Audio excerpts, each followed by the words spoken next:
சித்தர் பூமி. பணம் நிறையா இருக்கும், ஆனால் அவனால் வந்து அந்த சுகத்தை அனுபவிக்க முடியாது. சில பேர் பணமே இருக்காது, அவன் அவ்வளோ சுகத்தை அனுபவிக்கக்கூடிய ஒரு வாய்ப்பு இருக்கும். இது எப்படி நம்ம வந்து தெரிஞ்சுக்கிறது?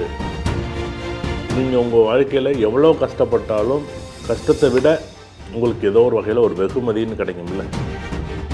எல்லாமே சொத்து சேர்க்கணும்னு நினச்சி சேர்க்குறீங்களே தவிர அதை எப்படி கொண்டாடணும், அதை எப்படி அனுபவிக்கணும், எப்படி அதை சந்தோஷமாக கொண்டாடணும். ஏன் அப்படின்னா, ஒரு வீடு கட்டி நீங்கள் சந்தோஷமாக வாழணும், ஆனால் அந்த வீடு கட்டிட்டு நீங்கள் அதை சந்தோஷமாக வாழ முடியலைன்னா அது என்னது?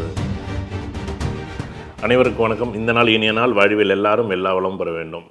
அச்சய இலக்கண பദ്ധதி ஜோதிடத்தில் வந்து பார்த்தோன்னே ஒரு ஜாதகத்தை பார்த்தோன்னே நம்ம எப்படி வந்து பலன் எடுக்கிறது, இல்லை நம்ம பார்த்தோன்னே இந்த ஜாதகம் வந்து கோடீஸ்வர யோகம் இருக்குது, இல்லை எல்லாருக்கும் யோகம்னாலே பெரிய சந்தோஷம்தான் இருக்கும். சில பேருக்கு வந்து ஒரு செம்மையாக வாழ்கிறாங்க அப்படின்னு நம்ம சொல்லுவோம்ல. எல்லாருக்குமே நீங்கள் ரொம்ப கஷ்டத்தில் இருப்பாங்க, பண வசதி வாய்ப்பு இருக்கும், பணம் நிறையா இருக்கும், ஆனால் அவனால் வந்து அந்த சுகத்தை அனுபவிக்க முடியாது. சில பேர் பணமே இருக்காது, அவன் அவ்வளோ சுகத்தை அனுபவிக்கக்கூடிய ஒரு வாய்ப்பு இருக்கும். இது எப்படி நம்ம வந்து தெரிஞ்சுக்கிறது? அவங்கவுங்க ஜாதகத்தை எடுத்துங்க. எல்லாருடைய ஜாதகமும் 12 ராசி கட்டங்களில் மேஷத்துலேருந்து மீன வரைக்கும் வந்து கிரகங்கள் நின்ற நிலைகள் இருக்கும். அதில் வந்து உதாரணத்திற்கு வந்து இந்த சுக்கிரன் அப்படின்னு ஒரு கிரகம் இருக்குல்ல, அந்த சுக்கிரன்கிற கிரகம் மேஷத்திலேயோ அல்லது மிதனத்திலேயோ அல்லது சிம்மத்திலேயோ அல்லது ரிஷபத்திலேயோ துலாம்லேயோ அல்லது வந்து தனுசுலேயோ அல்லது கும்பத்திலேயோ அப்படின்னு உங்களுக்கு இருக்கா அப்படின்னு பாருங்கள். உங்களுக்கு இருந்துச்சுன்னா நீங்கள் ஏதோ ஒரு காலகட்டத்தில் சாப்பாடே ஒருத்தர் கிடைக்காது, ஆனால் உங்களுக்கு மட்டும் சாப்பாடு கிடைக்கும். இப்போ கோவிலில் பார்த்தீங்கன்னா ஒரு 100 பேர் நிற்பாங்க, அவங்களுக்கெல்லாம் சாப்பாடு கிடைக்குமா கிடைக்காது இல்லை, உங்களுக்கு அந்த பிரசாதம் கிடைக்குமா கிடைக்கும். உங்களுக்கு கோவிலுக்கு போனீங்கன்னா அங்கே முன்னுரிமை கிடைக்கும், வீட்டில் வந்தால் முன்னுரிமை கிடைக்கும், வீட்டில் சாப்பாடு உங்களுக்கு முன்னாடி எடுத்து வைப்பாங்க. ஒரு ஆஃபீஸ் போனீங்கன்னா அந்த இடத்துல நல்ல இடத்துல உட்கார்றதுக்கு ஒரு வாய்ப்பு இருக்கும்.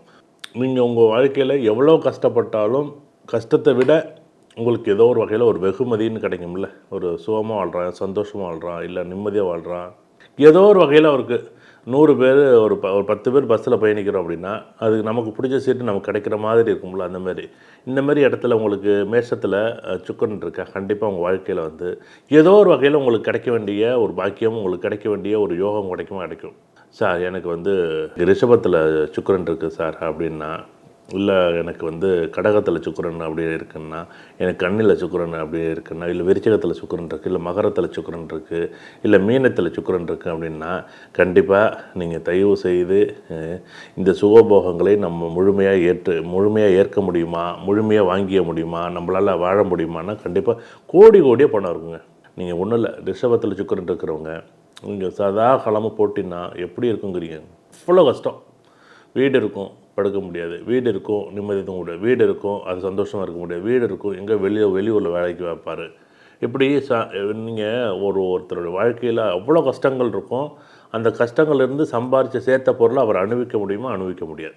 அதே கடகத்தில் இருக்குது. நீங்கள் கடகத்தில் இருந்துச்சு சுக்கிரன் அப்படின்னா, நீங்கள் சதா காலமும் அது போட்டியும் பொறாமையும் வெறுப்பும் சரியாக, அதாவது உங்களை சுற்றி என்ன நடக்குதுன்னு நீங்கள் பார்த்துக்கிட்டே இருக்கிறதுலே பாதி நேரம் போயிடும். இல்லை சார் எனக்கு கண்ணில் சுக்கிரன் சார் அப்படின்னு யாராச்சும் சொன்னாங்கன்னா, கண்டிப்பாக நீங்கள் சேர்த்த செல்வங்கள்லாம் ஒரு பக்கம் இருக்கும், அதை பயன்படுத்துறதுக்குள்ளே உங்கள் வாழ்க்கை எல்லாமே வந்து காலம் கடந்து போயிடும். ஒரு சந்தோஷமும் சாப்பிடணும். 40 வயசில் சாப்பாடு கிடைக்கும்போது தேடும்போது கிடைக்குமா கிடைக்காது. 60 வயசில் சாப்பாடு கிடைக்கும், ஆனால் சாப்பிடக்கூடாது, அதை சாப்பிடக்கூடாது, இதை சாப்பிடக்கூடாது, இப்படி சொல்லியே நம்மளை உட்கார வச்சுருவாங்க. இல்லை விருச்சிகத்தில் இருக்குது சார் எனக்கு சுக்கிரன் அப்படின்னா, நீங்கள் என்ன தான் கஷ்டப்பட்டாலும், நீங்கள் என்ன தான் உலகத்தில் வந்து எல்லா பொருளையும் தேடினாலும், அது யாராச்சும் உங்கள் வம்சாவழியில் உள்ளவங்க யாராச்சும் உங்களுக்கு பிள்ளைங்களோ இல்லை பேரனோ பேத்தி, ஏன் உங்கள் அப்பாவோட அதை சந்தோஷம் அனுபவிக்க முடியும், நீங்கள் அதை அனுபவிக்க முடியாது. இல்லை சார் எனக்கு மகரத்தில் சுக்கிரன் இருக்குது சார், நீங்கள் எல்லாத்துக்கும் வாழ்க்கையில் வந்து எல்லாத்தையும் சேர்க்க முடியும். பொருள், வீடு, வண்டி, வாகனம், சொத்து சுகம் எல்லாத்தையும் சேர்க்க முடியும். எதையும் நீங்கள் அதை வந்து எங்கே இருக்குன்னு கூட உங்களால் பார்க்க முடியாது. எங்கேயோ ஒரு இடத்துல இருக்கும், யாரோ ஒருத்தர் அனுபவிப்பார். நீங்கள் அரண்மனை போல் வீடு கட்டுருவீங்க. நீங்கள் எழுதி வச்சிங்க, கடகத்திலே மகரத்திலே சுக்கிரன் இருக்குன்னா வீடு, வண்டி, வாகனம், சொத்து சுகம் வந்து அரண்மனை மேலே இருக்கும் வீடு. ஆனால் அதை வந்து நிம்மதியாக படுத்தவங்க முடியாது, நிம்மதியாக இருக்க முடியாது, நிம்மதியாக அந்த வீட்டை கூட நீங்கள் பார்க்க முடியாது. எங்கேயோ இருக்கும். நீங்கள் எங்கேயோ ஒரு வெளிநாட்டிலேயோ, சிங்கப்பூர்லேயோ, மலேசியாவிலேயோ, இல்லை வந்து சவுதியிலையோ, இல்லை நீங்கள் வந்து அமெரிக்காவிலையோ, ஏன் ஆஸ்திரேலியாவிலையோ, நீங்கள் ஊரில் ஏதாச்சும் 4-5 வீடு 10 வீடு கூட இருக்கும், இடம் இருக்கும், சொத்து இருக்கும். எதையும் நீங்கள் அதை வந்து கொண்டாட முடியாது, உங்களால் பார்க்க முடியாது. அதை வந்து உங்கள்கிட்ட நீங்கள் அப்பா சேர்த்த சொத்து எல்லாமே அப்படி அங்கே கிடக்கும். நீங்கள் அதை அனுபவிக்க முடியுமா? அனுபவிக்க முடியாது. நீங்கள் அந்த எல்லாமே சொத்து சேர்க்கணும்னு நினச்சி சேர்க்குறீங்களே தவிர அதை எப்படி கொண்டாடணும், அதை எப்படி அனுபவிக்கணும், எப்படி அதை சந்தோஷமாக கொண்டாடணும். ஏன் அப்படின்னா வருங்காலத்துக்குன்னா உங்களுடைய மகனோ உங்களுடைய பேரனோ இது என்ன பண்ணுவாங்கன்னு கூட தெரியாது. அதோட்டு இருக்கும்போது உங்களுடைய சொத்துக்களை நீங்கள் சந்தோஷமாக அனுபவிங்க. ஏன்னா மீனத்தில் சுக்கரன் இருந்துச்சுன்னா அந்த சுகத்தை அனுபவிக்க முடியாத ஒரு சூழ்நிலை இருக்கும். சார் மீனத்தில் சுக்கரன் உச்சம் அப்படின்னு சொல்லுவாங்க. நாங்கள் ஆனால் தயவு செய்து மீனத்தில் சுக்கரன் இருந்துச்சுன்னா நீங்கள் உங்களுக்கு சுக்கரதசை நடந்துச்சு, இல்லை சுக்கரதசையோ புத்தியோ அந்தரமாக நடந்துச்சு, நீங்கள் பாரம்பரியமாக எடுத்துங்களேன். நாங்கள் ஏஎல்பியில் கூட சொல்லலை. உங்களுக்கு நடந்துச்சுன்னா நீங்கள் சதா காலமும் உங்களுக்கு வாழ்க்கையில் எந்த வீடு வண்டி வாகன சொத்து சுகம் வந்து கோர்ட்டு கேஸு வம்பு வழக்கில் போட்டு பாடாப்படுத்தும். இடத்துல தேவையில்லாத இடம் பிரச்சனையில் இருந்துக்கிட்டே இருக்கும் சதா காலமும். வீடு சம்மந்தப்பட்டது, பாதை சம்மந்தப்பட்டது, ரோடு சம்மந்தப்பட்டது, வாகனம் சம்மந்தப்பட்டது, டாக்குமெண்ட் சம்மந்தப்பட்டது, எல்லாத்துக்கும் இந்த நிகழ்வு இல்லாமல் நீங்கள் பாதுகாக்கணும். இல்லை இந்த நிகழ்வுகளை நீங்கள் எப்படி கையாளணுங்கிறது தான் நம்ம இந்த ஜோதிடம். மகரத்தில் சுக்கிரன் தான் பயப்பட வேண்டியதில்லை. அதை நீங்கள் எப்படி கையாள போகிறீங்க, அந்த சொத்தை நீங்கள் போய் பாருங்கள். நீங்கள் 4 சொத்து வாங்குறது பெரிய விஷயமா, 4 சொத்தில் அனுபவிக்கிறது பெரிய விஷயமா?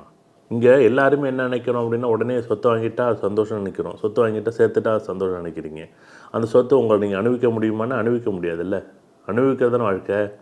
ஒரு வீடு கட்டி நீங்கள் சந்தோஷமாக வாழணும். ஆனால் அந்த வீடு கட்டிட்டு நீங்கள் அதை சந்தோஷமாக வாழ முடியலைன்னா அது என்னது? ஒரு மன்னர் போல் வாழணும் அப்படின்னா எப்பயுமே ஒரே ஒரு விஷயந்தான். அதுக்கு சுக்கிரன் நல்லா இருந்துச்சுன்னா, சுகபோகமான வாழ்க்கை வாழணும்னா கண்டிப்பாக சுக்கிரன் இந்தந்த ராசிகள் இருக்கக்கூடாது. உதாரணமாக ரிஷபத்திலையோ இல்லை கடகத்திலையோ அல்லது கன்னிலையோ இல்லை விருச்சிகத்திலையோ இல்லை மகரத்திலையோ இல்லை மீனத்திலையோ இந்த இடத்துல உங்களுக்கு சுக்கிரன் இருக்குன்னா உங்களுக்கு தசாபுத்தி போடுச்சுனாலும் முழுமை வேலை செய்யாது. தசாபுத்தி போடுச்சுன்னா கண்டிப்பாக உங்களுக்கு சுக்கிர தசை யோகத்தை கொடுக்கவே கொடுக்காது. நான் மறுபடியும் சொல்கிறேன். ஏன் திரும்ப அதை சொல்கிறேன் அப்படின்னா, நீங்கள் ஜோதிடம் படித்தாலும் சரி, நீங்கள் ஜோதிடம் பார்த்தாலும் சரி, ஏன் இது ஒரு ஜோதிடருக்கான பதிவாக கூட எடுத்துங்க. ஏன்னா எவ்வளோ ஜோதிடர்கள் அச்சயலக்கண பദ്ധதி ஜோதிடம் நாங்கன்னு புதுசாக சொல்ல போகிறோம். இருக்கிறது என்னென்னா இங்கே இருக்கிறது அப்படியே நாங்கள் சொல்லியிருக்கோம். இது உங்களுக்கு நீங்கள் என்ன லக்கணம் வேணாலும் இருக்கட்டும், மேஷ லக்கணமோ ரிஷப லக்கணமோ ஜென்ம லக்கணம் வேணாலும் இருக்கட்டும், ஏஎல்பி லக்கணமாக வேணாலும் இருக்கட்டும், அச்சய லக்கணம் வேணாலும் இருக்கட்டும், நான் மறுபடியும் சொல்கிற ஒன்று தான். உதாரணம் மகரத்தில் சுக்கிரன் இருக்குது, மீனத்திலே சுக்கிரன் இருக்குது. நீங்கள் என்ன லக்கணம் வேணாலும் வச்சுக்கோங்க. சார் ஜென்ம லக்கணம் லக்கணம் பார்த்தீங்கன்னா கும்ப லக்கணம் சார், 4க்கு 9 கூடையவன் பார்த்தீங்கன்னா சுக்கிரன் சார் 2ல் உச்சமாக இருக்கார் சார். ஓகணும் சுக்கிர தசை மீனத்தில் தசை நடந்துச்சா அந்த ஜாதகர் ஊரை விட்டு ஓடியே போகணும். ஊரில் இருக்கவே முடியாது. அந்த ஜாதகர் எந்த சொத்தையும் அனுபவிக்க முடியாது. எல்லா சொத்தும் பெரிய பெரிய சொத்தாக இருக்கும், பெரிய பிரம்மாண்டமான சொத்தாக இருக்கும். ஒரு சொத்தோடு அவர் அனுபவிக்க மாட்டார். நாங்கள் சொல்கிறோம், உங்கள் ஜாதகத்தை எடுத்து ஆய்வு பண்ணி பாருங்கள். எவ்வளோ ஜாதகங்கள் இருக்குது உங்கள் கையில். நீங்கள் ஒவ்வொரு ஜோசியரை எடுத்து ஆய்வு பண்ணி பார்க்கணும். நீங்கள் ஜோசியரை எடுத்து ஆய்வு பண்ணி பார்த்தா தான் எனக்கு தெரியும் இந்த சுக்கிரன் எப்படி ஒரு அரசர் போல் யார் வாழ்வார்கள் அப்படின்னு நாங்கள் சொல்கிறோம். கண்டிப்பாக உங்களுடைய வாழ்க்கையில் நீங்களும் வாழணும். அதை எவ்வளோ சம்பாதிக்கிறோம் பெரிய விஷயம் இல்லை, எப்படி வாழ்கிறோம் அப்படிங்கிறது முக்கியம். அதை கொண்டாடுங்க, சந்தோஷமாக வாழுங்க. கிரகங்கள் அதனுடைய வேலையை பலமாக செய்யும். அதுக்கு தகுந்தவரும் நம்மளும் புரிஞ்சுக்கிட்டு சந்தோஷமாக வாழணும் அப்படிங்கிறதான் இந்த பதிவு. நன்றி, வணக்கம். சித்தர் பூமி.